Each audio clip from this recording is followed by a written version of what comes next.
gives me great pleasure, to welcome to the stage Mr. and Mrs. Mike and Sheryl Dowler. Would you guys go ahead and just give them a big standing ovation? Come on.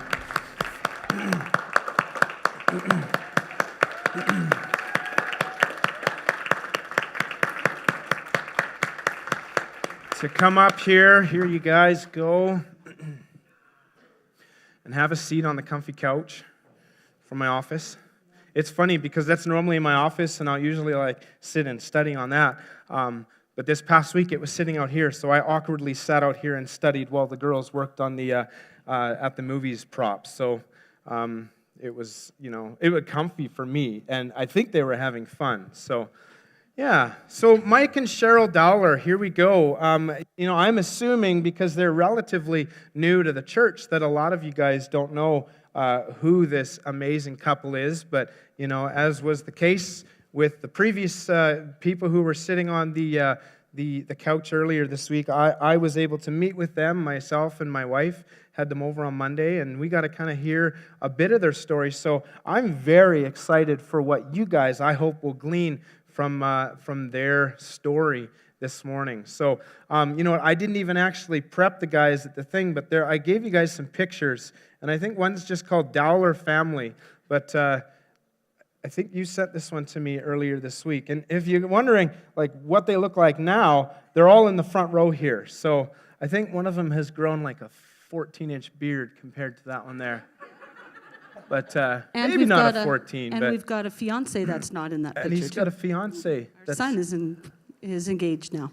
Oh yeah. You know what? That kind of threw me for a loop. Up. I was like, what? Yeah. So I don't have to feel so nervous. All right. Well, take us through. Who are we looking at? Who are we looking at in that picture? You guys, if you want, you can look over there. You can see it back there too. You can't see that far. Yeah, me neither. I fake it. Okay. The one that looks like me is Bradley.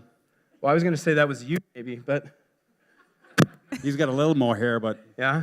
So we got Bradley, and then who do we got? Who's standing beside Bradley up in the back row there? That's Kaylee, our youngest. Kaylee, your youngest? Yeah. And kneeling. Kneeling. Well, the one that's holding the dog there, that's Winston. That's Chelsea's dog, Winston. The dog is Winston. Okay. The dog is Winston. And that is Cheryl. That's me. Cheryl. Yeah. Different hair. That's her. Different hair. And then it's me. Yeah. And then it's Chelsea. It's Chelsea. And then Chelsea's husband, Michael. Mike, the one with the beard now. Yes. The 14-inch He threw me for a loop when he came in. I was like, man, you look familiar, but are you from the South? But anyhow, so it's good to have your whole family here. I think, it's just, what a great looking family, hey? When you look at that, you're like, this is awesome. This is a little tidbit. They took that themselves. It's not like even professional photographer, somebody hit the shutter button, and then who was it? Who did that? Who's the... Mike and Chelsea set it all up. Tirsa was there. She helped with some prep work. She pushed the button. Yeah. So you guys weren't engaged yet? No. You're not allowed in a family picture. No ring, no picture, right? But now you're in. So family vacays, everything like that. Awesome. Yeah, it's an old picture now. It's an old It's outdated, picture. yeah. Yeah. It's going to have to take a new one. We could arrange for that this afternoon maybe. So awesome. Well, hey, I've got some questions for you that, as you know, are completely unrelated to what we discussed on Monday, just to get you guys on your toes. So this is basically, the reason I do this is just to get them a little bit more known to you, kind of on maybe a less intimate or less personal level, because we're going to get fairly transparent. We're going to, get all up into your business this morning. So, so just a couple quick questions. Would you rather be 4'5" or 7'7"? 7'7". 7'7"? 4'5". 4'5". That would be awkward. Just saying. Okay. All right. Would you rather? Okay, this is huge. Okay, in today's day and age, would you rather go without the internet or a car for a month? Internet. Without the internet, I need my car. Well, your truck, right? Oh, yeah. Yeah, truck. Dodge truck. That was actually one of my questions. Truck. I was going to say, are you a Chev guy or a Ford guy? Sorry, Dad, but no Chevs. No internet or no car?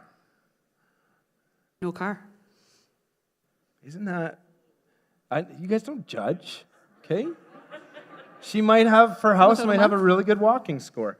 There's buses. Would you rather have your flight delayed by 8 hours, or would you rather lose your luggage? Delayed flight. Luggage. More shopping. Where are you going? It's more shopping. Nude beaches, too.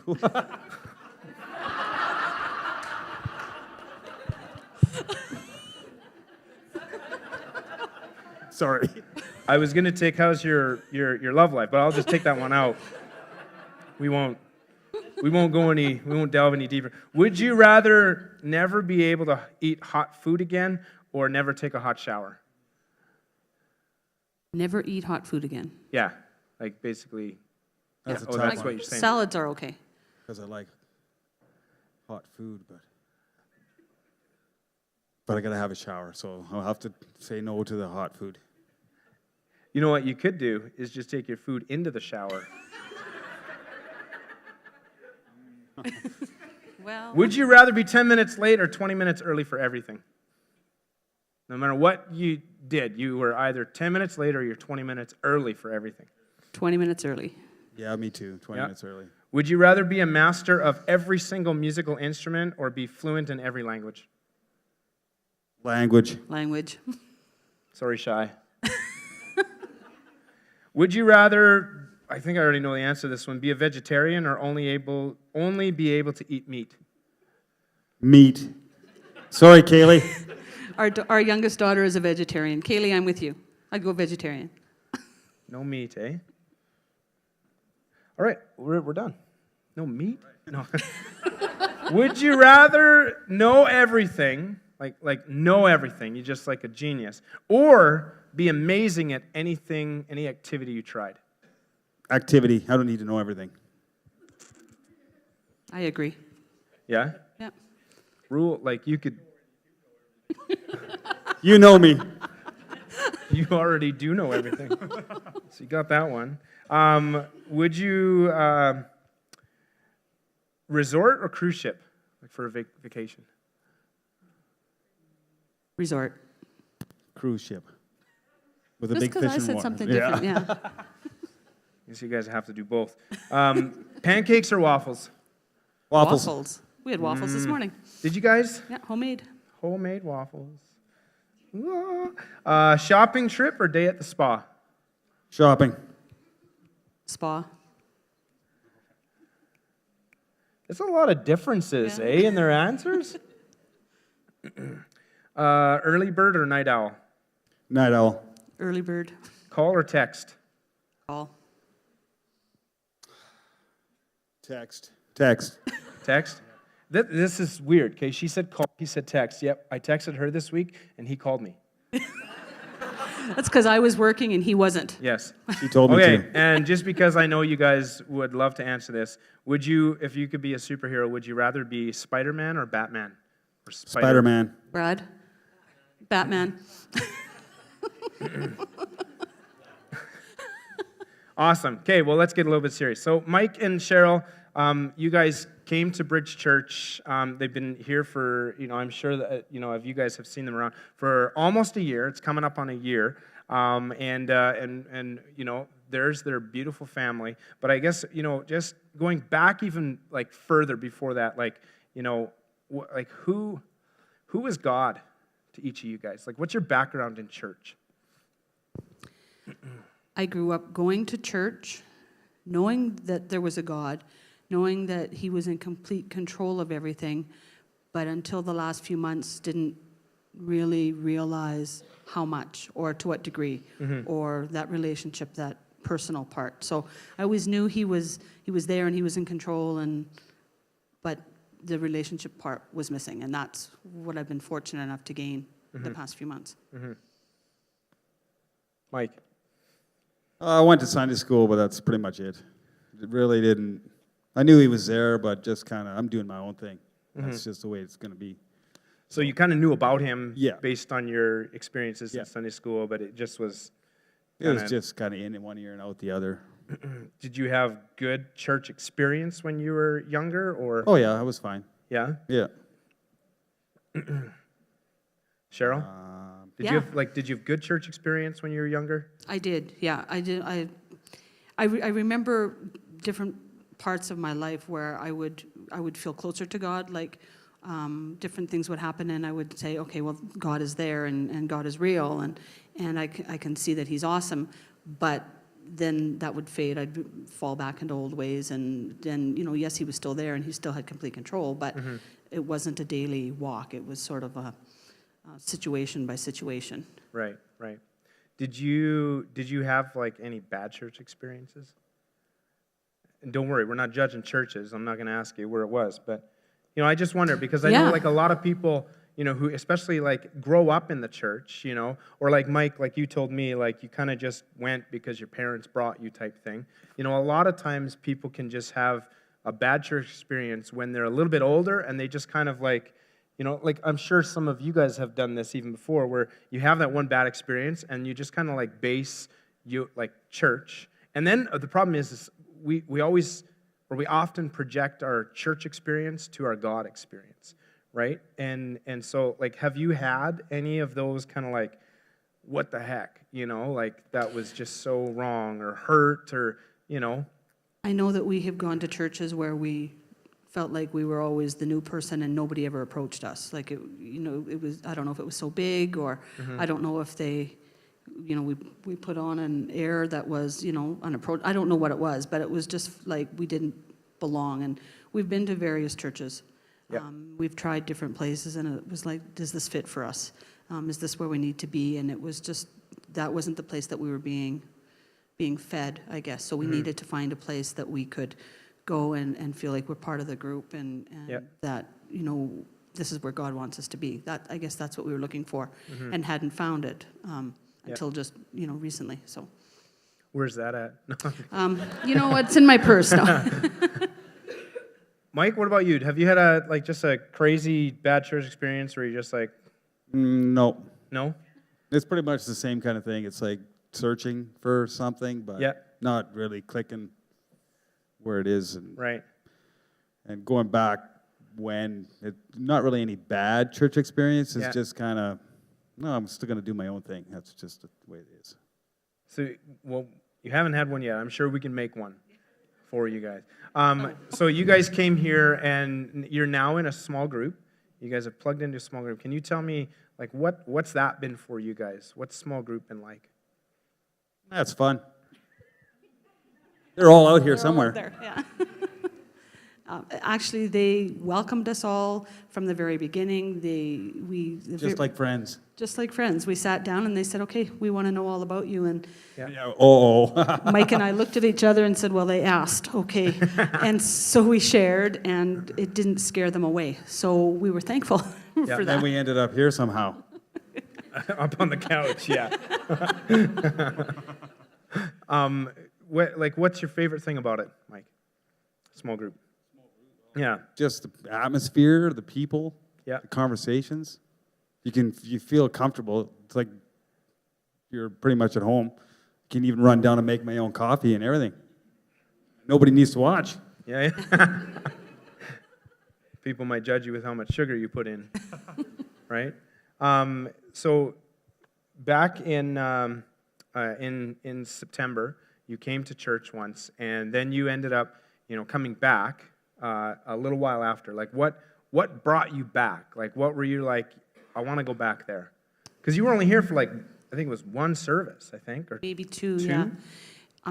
Last August, I found a lump in my breast and became scared, I guess, as to what was going on, what was happening. We had breast cancer in my family, and so we didn't really know what was going on. And I work across the street at St. Joseph's, and I can remember looking out the window and always seeing the Bridge Church, and I thought, I need to go someplace. I need to get some prayer. I need to draw back to what God wants, because I don't know where I'm going and I don't know what's going on. And if I believe that He's in control, then I have to get back with Him. And so I said to Mike, I keep looking at the Bridge Church. Let's go in there, and I really want to pray. So we came the first day, and I didn't really.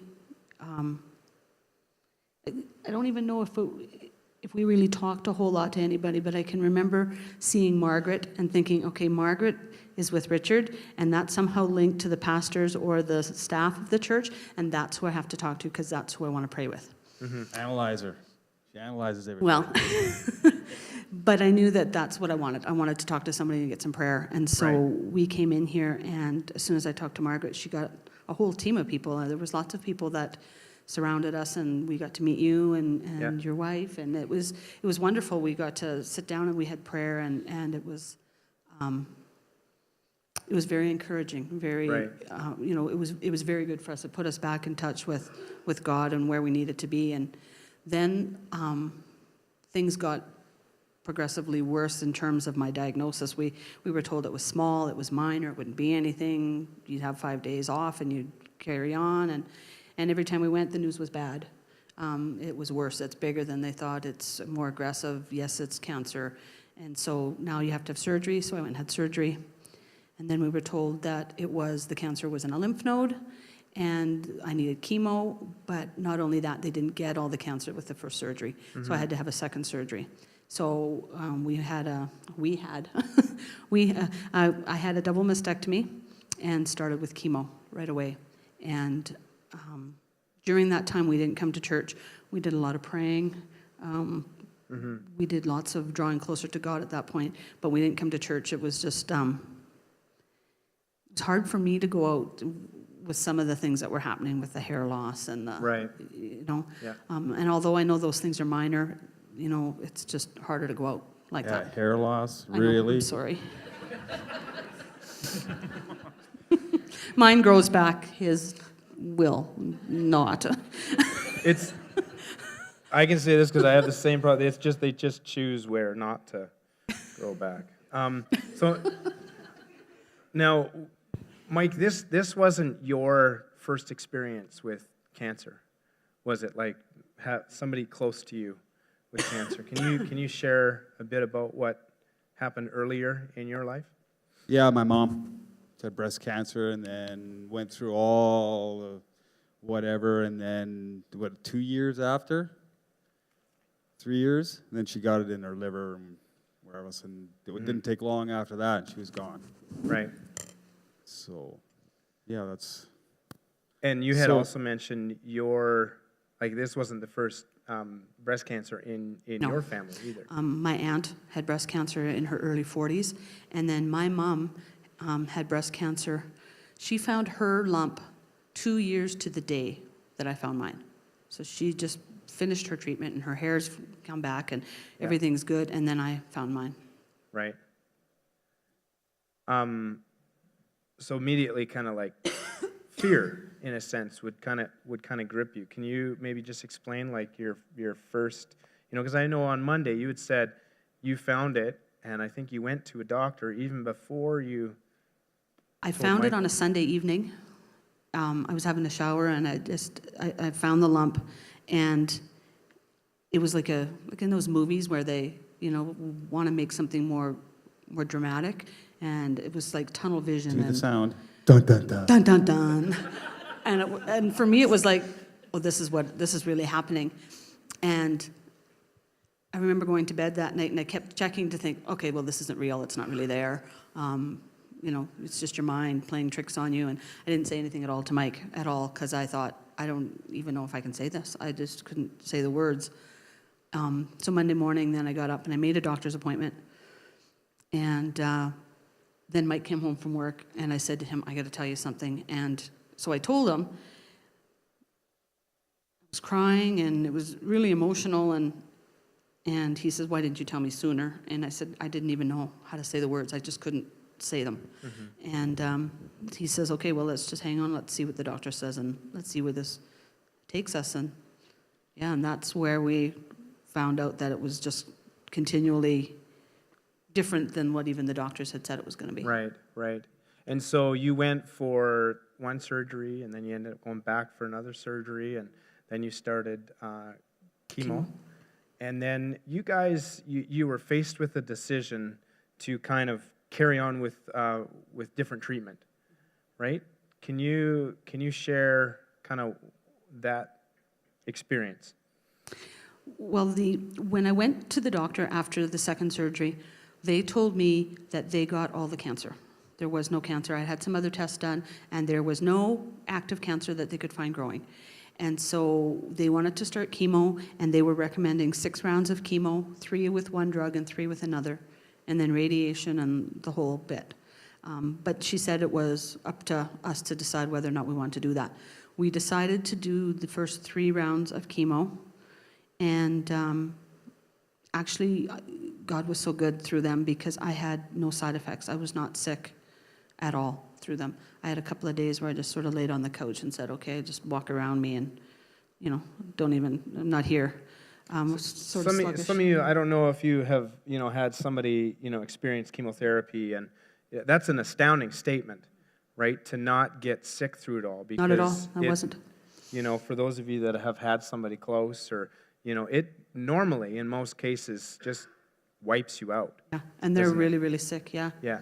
Yeah, no, so I didn't have any of that. And then I can remember feeling like I didn't want to do the chemo.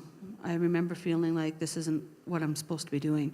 And one night I woke up and my eyes were just wide open, and it wasn't groggy or anything. And clear as a bell, I heard God say to me, "You are an overcomer.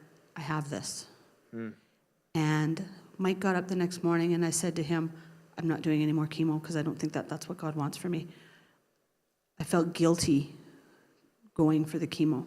I didn't want any more of the chemo treatments. So we went to the doctor, and we told them that we didn't want to do any more, and they gave us a few other options. And we just thought, you know what, this is not for us.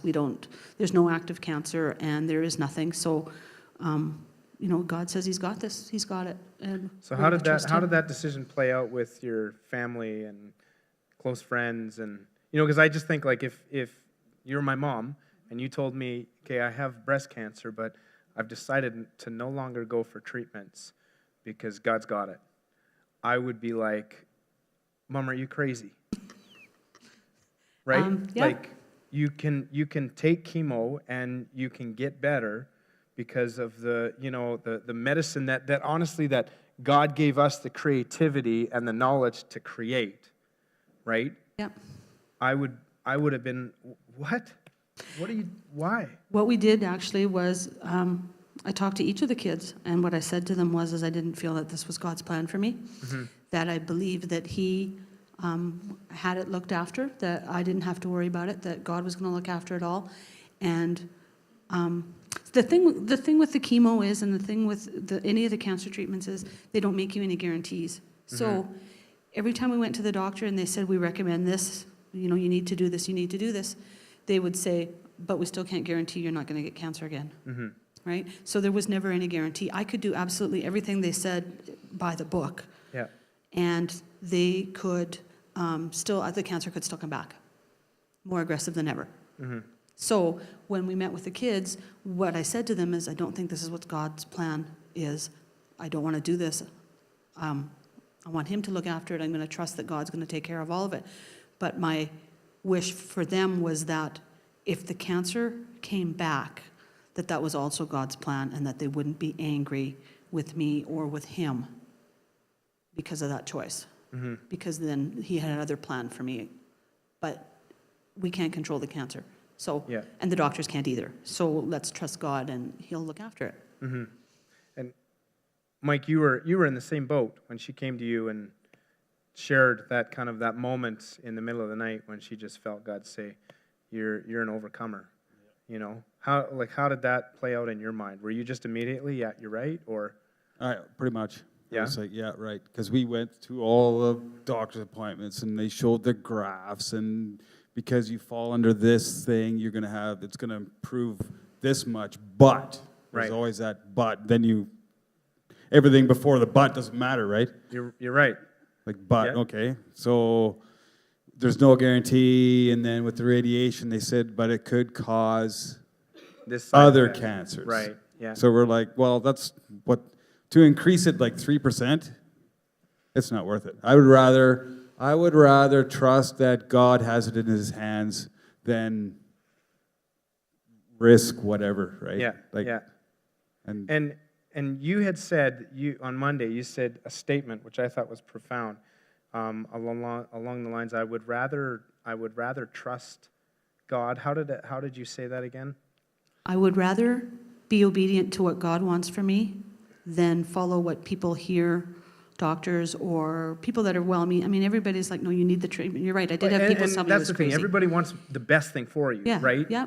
And so, I had lots of people shake their heads at me and go, and that wasn't family, or that's just like acquaintances. Yeah, Yeah. yeah. Yeah, and my mom was like, no, you're my baby. I want you here. I want you to do everything. And I get where she was coming from. Mm-hmm. And I know she struggled with that decision. But I felt more at peace. I felt better being obedient to what God had planned for me than trying to make sure that all the people here had what they wanted. I can't make sure that everybody here has what I physically, emotionally cannot please everybody here. Mm-hmm. But I can be obedient to what God has in store for me, and right. that's where I'm finding my peace. Yeah, yeah. So Mike, let's back up a bit. When you first heard, like she said, your statement was, "Why didn't you tell me sooner?" Right? What was your actual emotional reaction to hearing your wife say, "Honey, I have cancer"? It's like, oh crap. That's pretty much it. Yeah. Really. It's like, now what? So Right. what do you think? Is you just kind of stare at the ground going, when she thinks the total worst, I go to the next step. One level up. Yeah, not way up here, Right. like planning a funeral. Anyway, yeah. So that's what I do. I just go to the next stage and kind of think, okay, what should I do? Or how should I react? Right. And then most of the time I'm just quiet anyway. I just kind of stare at the ground and go, You're not quiet. How would on that note, your kids are here today, and so I'm going to ask you something that they're going to judge you on later, but how would they describe Dad? cool. They love me, I think, I hope. I'm seeing nods, some of them. But can you go a little deeper for us? Like what would they say about Dad? Like let's even put it in this moment, right? When you told Mike and you told the family, right? How would they describe you in that moment? Oh, good question. That's a hard question to answer. It is. I'm sorry. Yeah. I don't know. I guess they view me at this point in my life strong,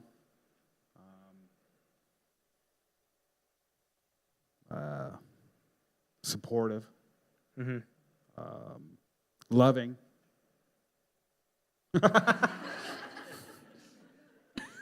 I try. I don't know. What would you guys say? It's all good. I don't know. I'm going to continue on with you, but real quick, how much cancer's in your body right now? None.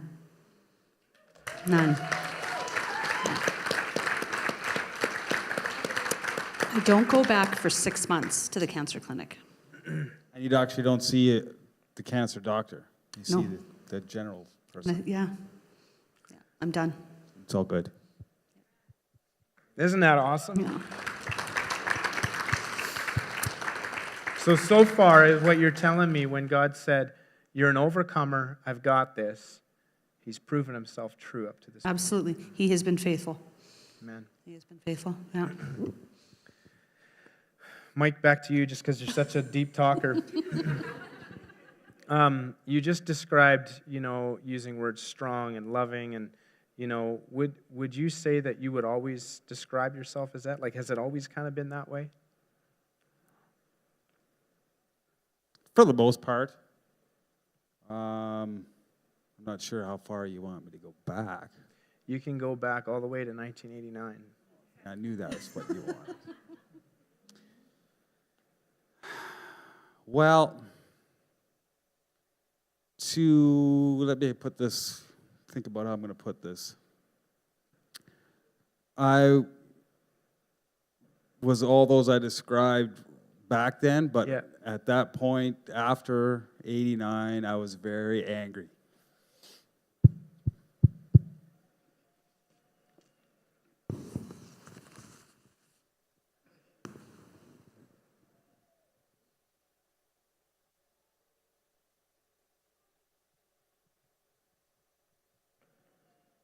Why were you angry? We lost a son to SIDS. Okay, and then after that, it was like, no. I was mad at God, like, very angry. Mm-hmm. Not at people, but just, no, I'm not trusting God for this. Why would he do that? Like, Right. there's no way. This is 2-month-old Brentley. Got a picture, I think, of him there. Oh, Kind of him. give them a moment to maybe try and adjust that, but they can figure it out. But so you guys have been married for, I think, 29 years this year, right? Yes. Yeah. And so you guys started with kids young. You had, is Bradley, front row here, We were 20. when you were 20, and then was it like 11 months later? 13. 13 months later? So you can do the math and count backwards. Yeah. Honeymoon, baby. Yeah. And then, but after Bradley, then Brentley, yeah. little Brentley, and we'll get that picture corrected. But Brentley was 2 months old. That was a rough time. 2 months, 2 days, just before Christmas. It was December 7th, I 7th. think you Yeah. said. Yeah. Can you, what was that day like? Oh, it was nasty. I don't even remember how I got home. I was working at the time, and I checked him in the morning, like not really checked him, but didn't want to wake him up because Cheryl was sleeping or whatever. So I just kind of Yeah. peeked in. Yeah, everything's good, and went to work. And then get a call at whatever time it was. I don't even remember. 9, I think. Yeah. So I was working, and then after that, I don't remember how I got home. Then you get home, and then the day just was a blur after that. Mm-hmm. Mm-hmm. Because there was a police investigation because he died at home, so now it's like they got to do all their pictures and blah. They wouldn't let us in the back room and where he was sleeping at the time. Right. Yeah, rough. That was rough. So how hard was it to make that phone call? All I remember saying is, Brentley's not moving and he's not breathing. And then Mike said, I don't even know what he said. It was just like he hung up and he was gone. Yeah. And then, I don't know why, but I phoned, my mom and dad were living in the Yukon Yeah. at the time. And I phoned Mike's mom and dad. Mike's mom answered the phone. And I said the same thing. I said, Brentley's not moving and he's not breathing. And she kind of screamed in my ear. I caught her off guard, but it woke me up. It was like, okay, I got to get it together because I don't know what today's going to bring. And my sister-in-law, Kim, came on the phone and she said, Cheryl, have you called 911? And I said, no. She said, I'm doing that and I'm on my way. Mm-hmm. And before I knew it, the house was full. Family was there, the police were there, the ambulance was there. They tried to resuscitate Brentley, but they couldn't. They estimate that he died at about 2 or 3 a.m., and I didn't find him till 9. So clearly there was nothing that they could do for him. Mm-hmm. And then they started a police investigation. They have to treat it as a homicide. So we weren't even allowed to see him without an escort. Yeah. We couldn't hold him. We had to give separate police statements. You're made to feel like a criminal. You have to go back through everything you did, every action you did. What did you give them? What did you feed them? Did they have Yeah. medication? Everything. And to this day, I write down what I took and when I took it. And I did that with my kids while they were growing up. sheet after sheet of, they got so many meals of children's Tylenol at this time, and I just make sure, because you don't know if you have to explain for that later on. I don't know. I remember feeling that I must be an awful mother because God took my son. And I kept thinking that they were going to come to the door and take Brad away, because if I was a good mom, then that wouldn't have happened. And I don't deserve to have my child. And that was sort of the fear for many years after that. I remember saying to my mom, make the hole big enough because I'm getting in with him. And my mom looked at me and she says, you have Brad, you can't do that. And so, I mean, even Brad doesn't know how many days he got me through because I had to look after him. If I didn't have that. And I knew God was there. I knew when Brentley died, I knew that God had a bigger plan. I knew that he was there. I knew that he was in control. And a song that had always come into my mind was The Jewels in His Crown. And that Brentley was now a jewel in his crown. He's collecting his jewels. And I knew when Brentley passed that he went to heaven. I knew that in my head. I knew that in my heart. And I knew that God knew who I was. I knew that God's like, okay, you know, I see you. I've affected you. I've impacted your life. And I knew he was real. But you stay close for a while, and then life gets, changes, and so then you drift away. And so we did some of that, went our own way. And then God reminded us again, he has this way of tapping us on the shoulder and letting us know he's there. How did you guys, for me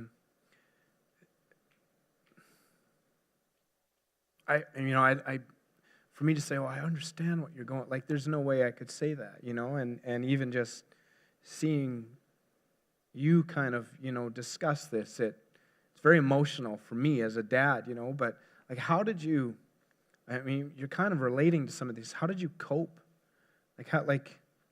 Here you guys sit, 29 years married, because I don't know what the statistic is, but when those things happen, more often than not, this happens with mom and dad.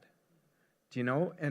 But yet, like, here you guys sit, more in love than ever, and how did you cope? Was it just simply being there for one another, or was it like family around you? Was it just simply like God's presence in your life and Not God's presence in my life. No, not at that time. It wasn't. It was Sheryl. I couldn't do it without her. There's no way. I was too angry at God for quite a few years after. It wasn't until I was watching a TV show of some self-help person that there was a strong whisper in my ear saying, no, that guy's not right. You cannot do everything yourself. You can't. And then, what was he saying exactly? You mentioned it on Monday. he was saying it's all within yourself, but not God, but your own self. This is your self-healing. And he was just going on and on and on, and then just watching it, and then there was a whisper in my ear that said, no, he's not telling you the truth. It's not him. Right.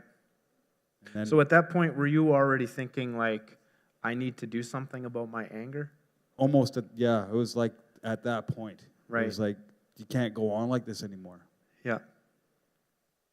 Was that a tough go on you guys' marriage during that? Like, not only, the loss of Brentley, but having an angry husband.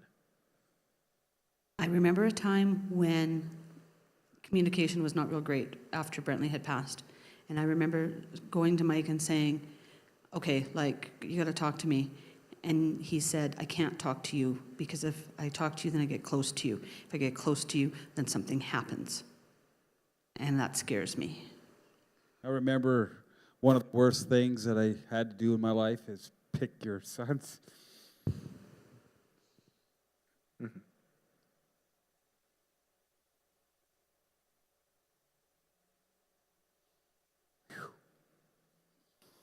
A casket.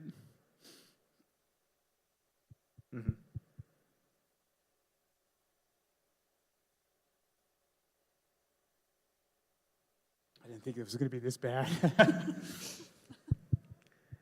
Not good. It's all good. I think for us, I guess we've been lucky enough to be able to understand that grief is different for everybody at different times. And not that it's been easy, but we've been able to give each other the space or the time to grieve in that spot, even if one of us is in a different spot. So I know that if, he seems not himself, then, well, he could be having a day, where he needs some space and I'm not going to judge him for it. I'll just try and be there for him, whatever he needs at that point in time. And I find that happens around the anniversaries.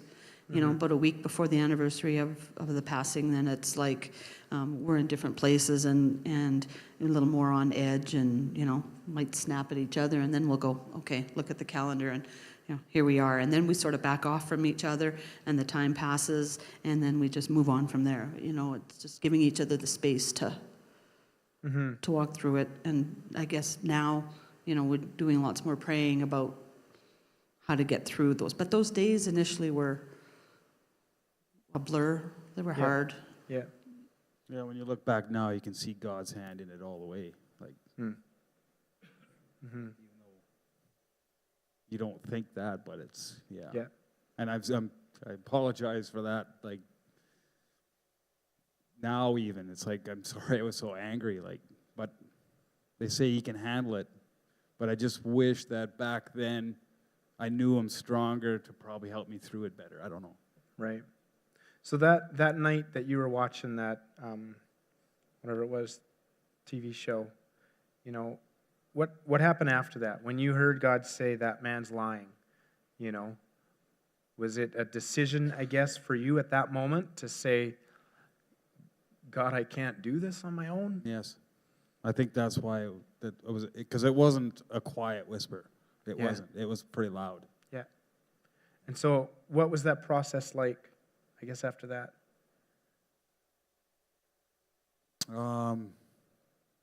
We started going to church more. I started getting really strong, started getting stronger and stronger in the faith. And then, I don't know, years go by and then everything's all good and going, and then you start sliding, is what it was. You start sliding.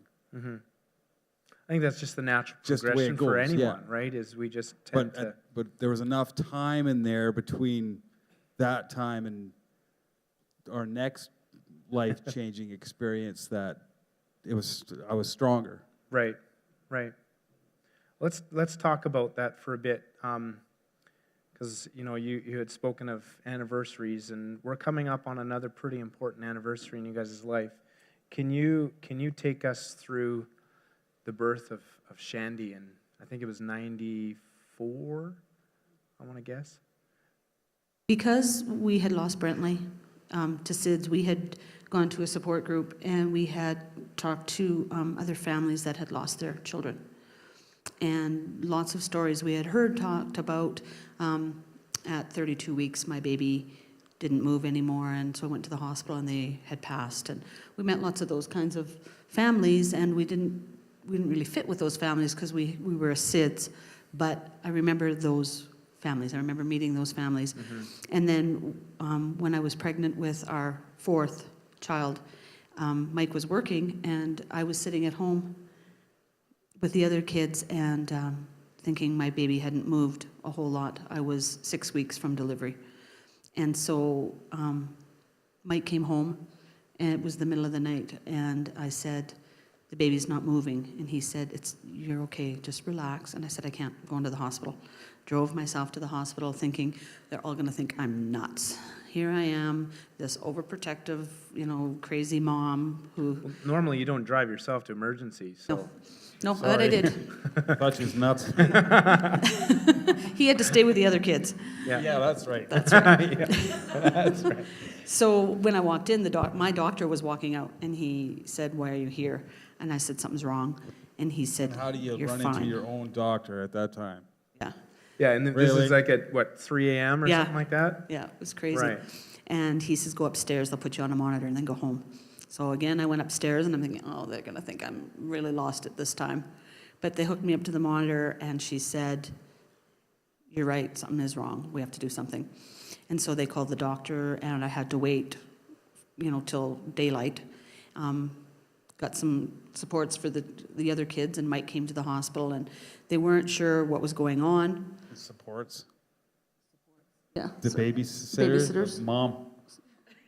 Sandra, somebody was there. Yeah. Most of the time it was mom. Yeah. So they ended up doing an emergency C-section because they thought they couldn't really see what was happening. But if they could deliver her with only 6 weeks from delivery, they'd have a better chance of being able to help her. So they delivered her by emergency section and found that she was losing all the blood. All of the blood in her body was going back through the placenta into my body, and she was born with 20% blood in her body, which is why she wasn't moving, because she had no blood, no oxygen. Right. And so they gave her blood transfusions, and they intubated her, and they sent her to Calgary for 6 weeks, where Mike and I watched every day to see if she was going to get better or if she was going to get worse. We had lots of people that were praying at that time. Shandy's kidneys didn't work, and so it was on a Sunday morning, and we were told lots of churches were praying. And after that, about noon on Sunday, her kidneys started to work, and she started getting better. Actually looked sicker. She actually looked sicker, but she was healthier. She was starting to get better. So we brought her home back to Medicine Hat Hospital at 6 weeks, and then we brought her home from the hospital about 6 weeks after that. We were told that with Shandy's brain injury, she would have seizures, she would be blind, she would be deaf, she would never be able to do all kinds of different things, but we were just supposed to wait and see what her life would be like. Yeah. So we just kept getting up and doing what you did with a baby every day, and tried to give her everything we could and tried to see what she was going to do and how she would respond. And up until she was 3 months old, the doctors were amazed. They said that she shouldn't be able to do the things she's doing, and Right. she's responding normally. But at 3 months old, she stopped doing those things, and she cried all day. And we took her to the hospital, and they told us she had neurological irritability, which means the damage to the brain can't handle stimulation. And so it's overstimulating for them, and they don't know how to handle it, so they cry.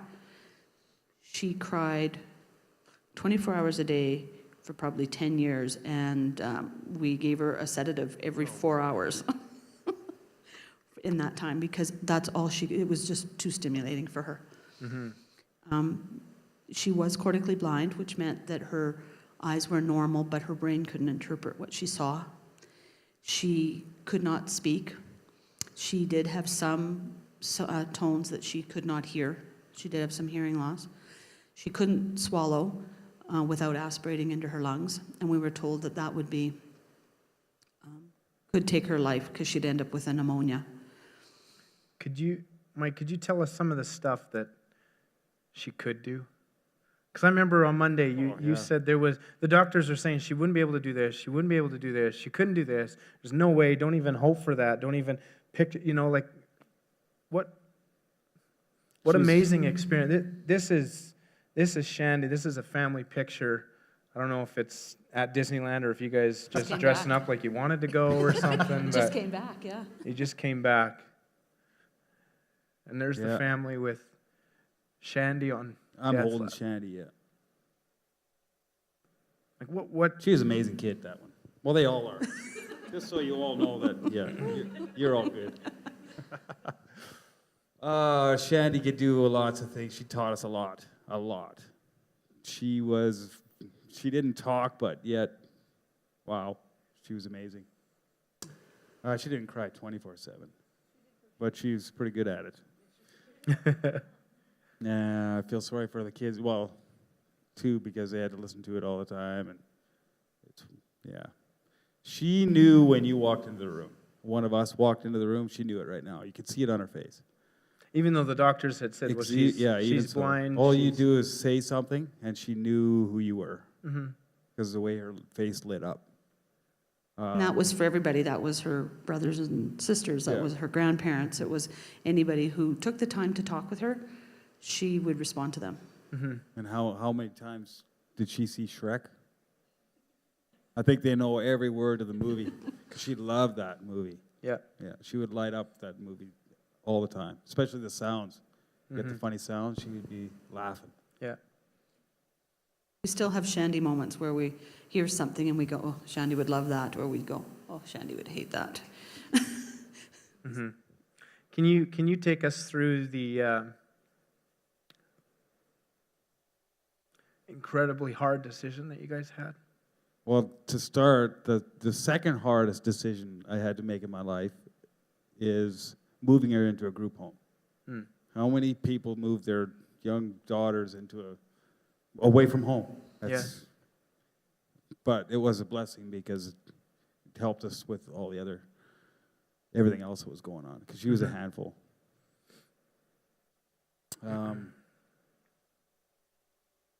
Oh, there were so many decisions we had to make with her. As she got older, she had Scoliosis? her spine was bending. That's the easiest way. Kyphosis, yeah. Bending and folding.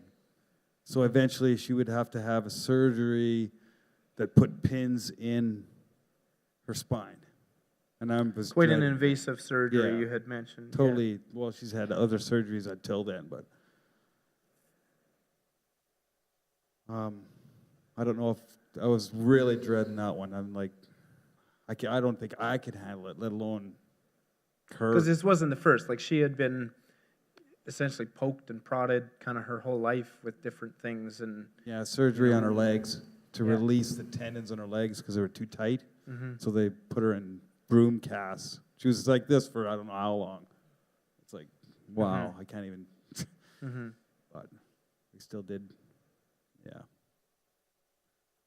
So in 2005, would have been around, I guess, May. Yeah. Would have been in May. What happened? We were told that Shandy had periods of apnea, which is just stopping breathing. And we were told with her brain injury that her body may not be able to tell herself to keep breathing. And so we would just probably walk into a room one day and find that she had passed. Not something you say to a family who's lost a child that way, that had just passed in their sleep. So we talked to her doctor here, who sent us to Calgary. They wanted to give her a trach. Now, understand, when Shandy was born, they intubated her, and we would sit beside her bed. We weren't allowed to touch her. It was too stressful. And she had this big tube down her little body, and she would cry, but she wouldn't make any noise. But you could see she cried because her eyes would squint, and she would tear, and you could tell she was crying. It's heartbreaking. And at that point, Mike and I had said, she will never, ever, ever be intubated again. If we're making the decisions, this is not going to happen. And Shandy didn't talk, but she could love to laugh. So the kids would say something or do something, and she'd laugh and laugh. And you could get her laughing, and you'd have to give her time to breathe because she would just keep laughing. And we would laugh, and she liked to laugh. Yeah. And so when we were faced with the option of a trach, we thought, what does that mean? It would mean that she'd never be able to hear herself laugh anymore. And how much do we want her life? What impact would a trach have on it? So we actually talked with all of our kids, and we said, this is what they want to do. What do you think? Do you think Shandy would want to live her life like this? You know, just getting input and making decisions and trying to figure out, what do we do about this? So anyway, we went to Calgary. They didn't want to do a trach right away. They wanted to do some exploratory tests to see if there was other options before a trach. When she was having these tests done, she got a respiratory infection. And we were told that if it doesn't improve within the next 24 hours, it won't, unless we put a trach in right away. And Mike and I continued with no trach.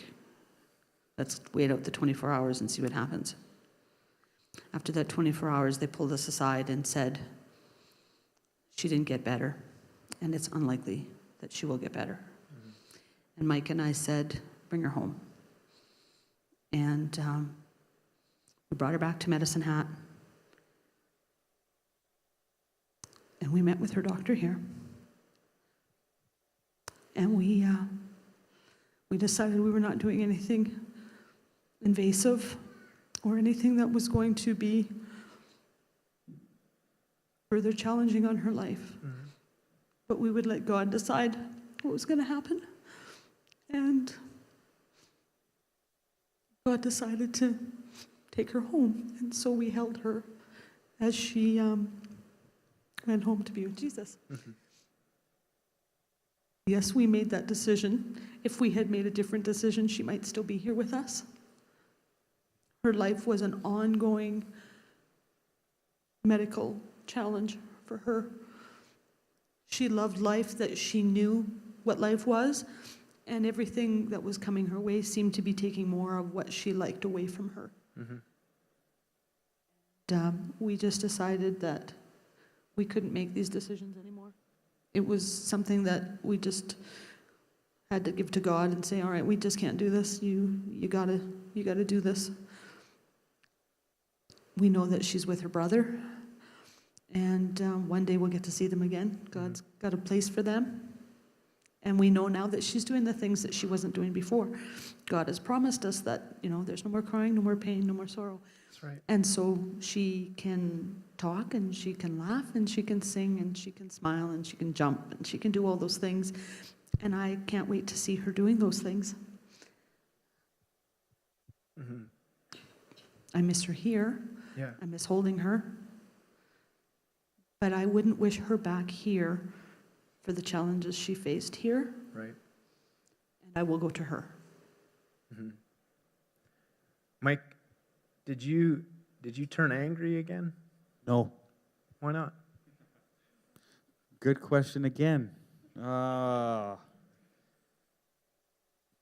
is good. Through Shandy's that last few moments there, it was like, thank you.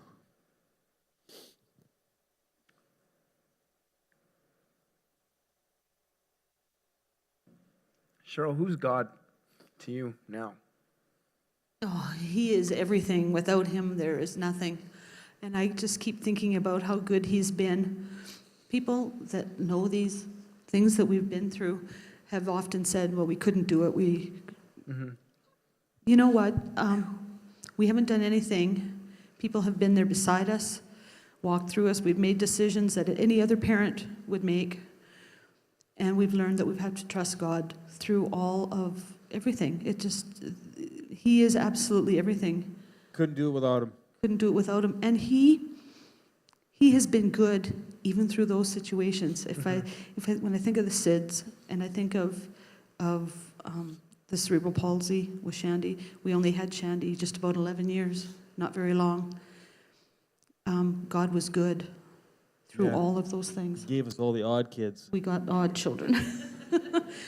But you hear lots of heartbreaking stories about children that go missing, children that have been abused and mistreated and murdered and tortured and all of those things. And God was so good that he spared us those things. And one day we get to see our children again, and we know where they are. And I'm just thankful that he was good through those things, because it could have been so much different. Could have, yeah. So through the loss of Brentley and Shandy, and then being given the diagnosis of cancer, here sit two people who would say God is good. I don't know about you, but I find that stinking encouraging. You guys shared with me on Monday a phrase. You said, don't smell smoke on us. No smoke. Can you explain that for everyone? Because everyone's thinking they're like smokers now. But we're smokers. That's not the case. No. We did a study on the book of Daniel, and the story where they're going into the furnace, and they come out and they're not burnt. And it says that their hair wasn't singed, their clothes weren't burnt, there was no mark on them, there was not even the smell of smoke. And through that trial that they went through of going through the furnace, there was no smoke on them. And I want to live my life, or we've talked that we want to live our life, that there's no smoke. Through the fire, there's no smoke. People don't see when they look at us that, they might see I've had cancer. But they don't know about our Brentley story or our Shandy story unless we share that with them. We don't want to be the ones that come out of there looking all wounded. We want to come out singing and rejoicing and not having a smell of smoke.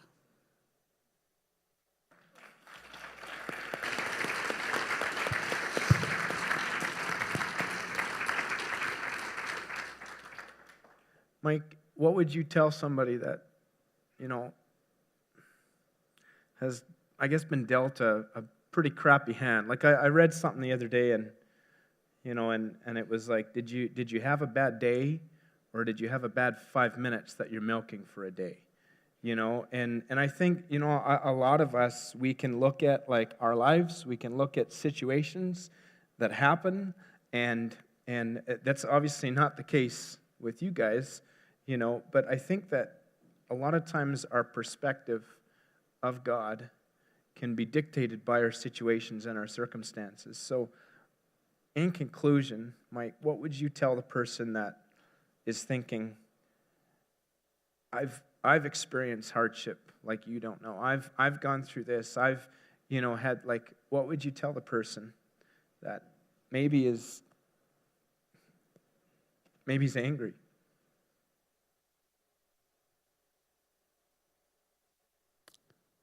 I'd probably tell them that it's okay to be angry, just depends on who you're angry with. If you're angry at God, that's good because He can handle it. But you got to somehow get over that anger and see the good things that come out of that. And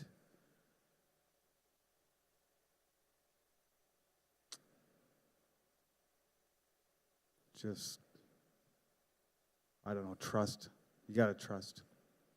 God will bring you through that fire. Mm-hmm. He will. To the point of no smoke. To no smoke, yeah. Mm-hmm. And when you feel like your life is falling apart, it's not. It's falling into pieces. Oh, into place. Ooh, I screwed up. It's not falling apart. It's falling into place. Yeah, that's right. Man. So, yeah. Well, Mike and Sheryl, thank you guys so much for sharing your story. And I hope that every one of you can find it just as encouraging as I found it on Monday and then here again today. Would you guys give them a hand?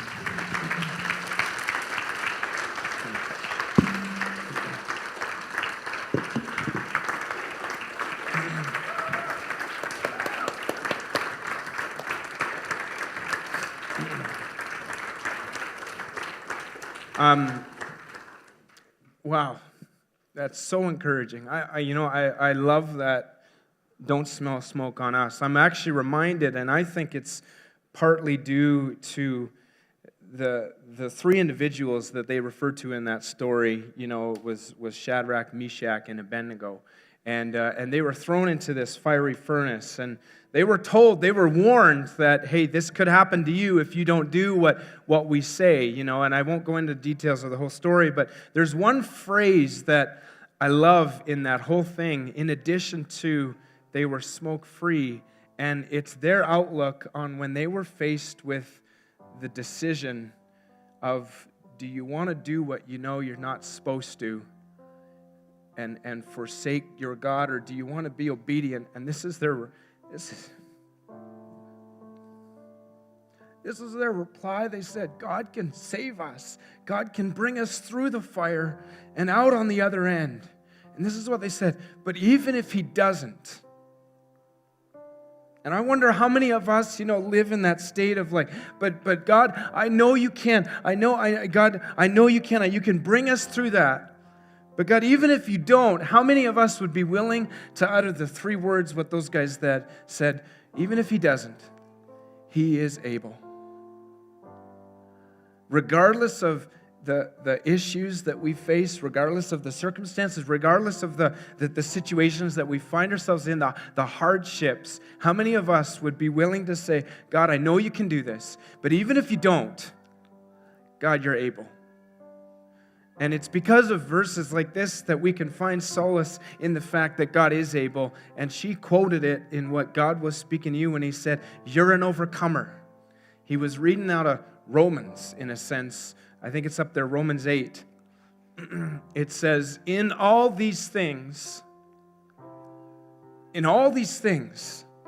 whatever your walk is in life, and whatever you're walking through, and whatever you're struggling through, and whatever hardship, and whatever loss you're enduring, and whatever it is that you find yourself in, you just go ahead and quote Romans 8 to yourself, and you say, in all these things, we are more than conquerors, or another version says, we are overcomers. And then this is where the power lies, through him who loved us. So my challenge to you this morning is, are you willing to let God write your story with you? Because when you do, there's hope, there's joy, there's peace, there's comfort, there's life. So I want to give you an opportunity this morning to maybe respond to who God is wanting to be in your life right now. So would you just join with me in prayer? Let's bow our heads, close our eyes. And God, right now I pray, God, that whoever is in here, God, in whatever relationship, status they would classify themselves with in regards to you, God, I pray that we would all take a step closer. God, because in you, God, there's hope. In you, there's comfort. God, regardless of the life that we can walk through, the hardships, Father, we know that, God, we are overcomers, God, through you. And so, Father, I pray right now that you would just impress upon the hearts of people that might be in here that have never even made a decision to walk life with you, God, to understand that with you there's hope, there's joy, there's peace, there's love, there's comfort, there's strength.